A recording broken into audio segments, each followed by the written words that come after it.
Uns 1.500 mariscadores noieses volverán faenar o próximo luns. Sen embargo, un grupo de 52 traballadores que este ano se incorporan ao colectivo de mariscadores a pé veránse obrigados a permanecer en terra ante o retraso na concesión dos permisos. Estamos, un pouco desesperados porque ademais vemos que empeza a campaña, que todos van para o mar e nós estamos aquí.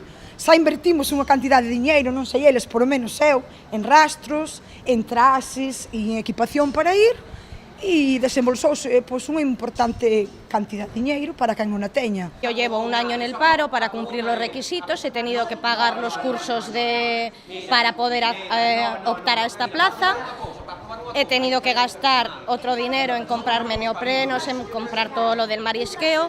A pesar de que o procedemento xa debería estar resolto, aínda está en fase de presentación de alegacións á lista provisional de admitidos, prazo que rematará o día 11, un día despois da apertura da campaña. En estes momentos encontrámonos nese prazo que hai de 15 días para posibles reclamacións na puntuación do baremo. O marisqueo empeza o día 10 e o noso prazo termina o día 11. Entonces, nós o que pedimos é axilidade, por favor, no papeleo.